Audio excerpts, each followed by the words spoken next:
Hello dear student, welcome. तो accounting standard 11 में foreign exchange currency में आपको ट्रायल बैलेंस बनाने का एग्जाम में क्वेश्चन है, राइट। पर इसमें नया क्या है, अपनों को रुपीस में दिया है और पाउंड में कन्वर्ट करना है या डॉलर में कन्वर्ट करना है। फिर इसमें क्या लॉजिक लगाना है, तो पहले आपको मालूम होना चाहिए एग्जाम में ना, ये जो ट्रायल बैलेंस है अपनों को कन्वर्शन तो करना है। तो रेट दिया रहता है 2022, तो इसको ओपनिंग रेट बोलेंगे, 2023 इसको क्लोजिंग रेट बोलेंगे, और एवरेज रेट 102 दिया है। तो सबसे पहले क्वेश्चन में क्या करना बच्चा, 1 2 3 एसिडिस कॉपी करेंगे, तीनों को एसिडिस कॉपी करेंगे और 3 कॉलम एक्स्ट्रा बनाएंगे। ओके, तो मैंने क्या किया, क्वेश्चन को एसिडिस क्या कर दिया, कॉपी कर दिया।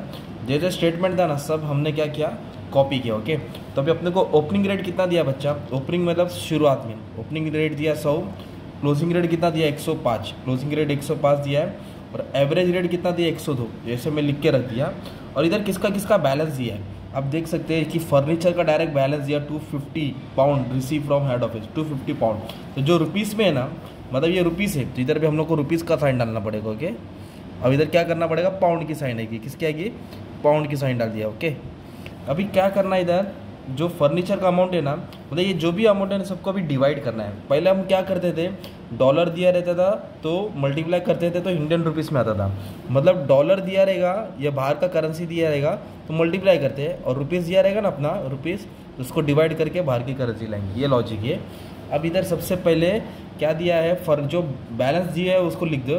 ब्रांच अकाउंट में दिया है 2000, तो ये जो भी है ना हेड ऑफिस, इस पर 2000 डाल देने के, राइट। अमाउंट क्रेडिट में दिया है, इसके लिए इसका अमाउंट किधर आएगा, क्रेडिट में आएगा।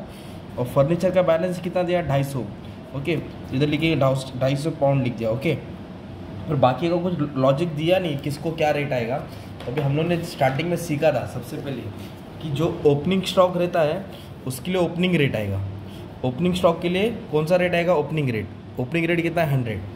जैसे कि आपने अगर देखा रहेगा, ट्रेडिंग अकाउंट बनता है, प्रॉफिट एंड लॉस अकाउंट बनता है, बैलेंस शीट बनता है। तो ये जो बैलेंस शीट होता है ना बच्चा, बैलेंस शीट, इसके लिए क्लोजिंग रेट आता है। For the balance sheet you have to take closing rate. और ट्रेडिंग और प्रॉफिट एंड लॉस में क्या आएगा, तुम्हारा एवरेज रेट आएगा। क्या आएगा, एवरेज। ओपनिंग स्टॉक के लिए ओपनिंग रेट आता है, ओपनिंग स्टॉक के लिए ओपनिंग, क्लोजिंग स्टॉक के लिए क्लोजिंग। बाकी इधर पूरा एवरेज रेट आएगा, इधर ओपनिंग आएगा, इधर क्लोजिंग रेट आएगा, इधर पूरा एवरेज रेट आएगा, इधर पूरा क्लोजिंग रहेगा। Balance sheet asset closing rate, तो अब इसके हिसाब से भी अपना चालू हो जाएगा। ओके, तो आ जाओ।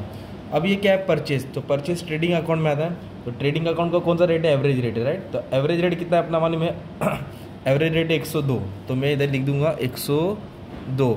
सेल्स, तो सेल्स का लिए भी एवरेज रेट आएगा 102। पहले रेट लिखो। क्रेडिटर्स लायबिलिटी होता है, तो क्रेडिटर्स क्या होता है, लायबिलिटी।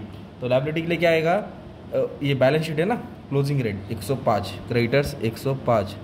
बिल रिसीवेबल एसेट्स होता है, वो भी बैलेंस शीट का आइटम है, 105। बिल्स पेबल भी लायबिलिटी 105। वेजेस ट्रेडिंग अकाउंट में आता है, और ट्रेडिंग अकाउंट में या प्रॉफिट एंड लॉस में अपने को क्या लेना है, एवरेज रेट। एवरेज रेट कितना दिया है, 102, 102। रेंट के लिए भी 102, मिसलेनियस एक्सपेंस के लिए भी 102। फर्नीचर का क्यों नहीं लिया, क्योंकि गिवन था। कैश एसेट्स होता है, तो एसेट्स के लिए क्लोजिंग बैलेंस आएगा 105। ओके, अब आपने रेट लिख दिया।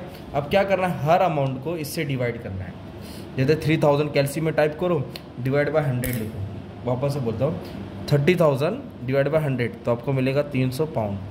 225012, इसको 102 से डिवाइड करो, तो आपको कुछ इतना अमाउंट मिलेगा। ओके, ये सबको डिवाइड करते करते जाना है, ये तुम्हारा आंसर रहेगा, मैच कर लेगा। हर अमाउंट को इससे डिवाइड करो, हर अमाउंट को इसको डिवाइड करो, हर अमाउंट को जो क्रेडिट है उसको क्रेडिट में डालना, जो डेबिट है उसको डेबिट में डालना। इसके सामने जो रेट है उससे डिवाइड करो। तो अपने लॉजिक क्या समझा, ओपनिंग स्टॉक के लिए ओपनिंग रेट आएगा, एसेट बैलेंस शीट के लिए क्लोजिंग रेट आएगा, बाकी जो भी एक्सपेंडिचर इनकम है, ट्रेडिंग प्रॉफिट लॉस का एवरेज रेट आएगा। ओके, फिर डिवाइड करके ये तुमको करेंसी कन्वर्ट मिल गया। अब इसको बैलेंस करेंगे, बैलेंस मतलब प्लस और माइनस करेंगे। तो ये ज़्यादा आ रहा है, क्रेडिट 6311 आ रहा है, इधर कुछ 5200 समझ आ रहा है। तो क्रेडिट में से डेबिट क्या करेंगे, माइनस करेंगे। ये 6311 मतलब पूरे चिल्लर माइनस करेंगे, तो इतने तुमको आंसर मिलेगा बैलेंस। वो आंसर किधर आएगा, एक्सचेंज डिफरेंस अकाउंट। किधर लिखेंगे, एक्सचेंज डिफरेंस अकाउंट, ऐसे लिखना पड़ेगा। इसको माइनस करेंगे तो एक्सचेंज डिफरेंस अकाउंट आएगा। तो छोटा सा सम 6 मार्क के लिए आया था, राइट। और उसका सब टाइप का सम मैंने अपलोड कर दिया, बड़ा, खतरनाक, इजी, हार्ड। बस आपका क्या काम करना है बच्चा, आपको पढ़ना है, ठीक है।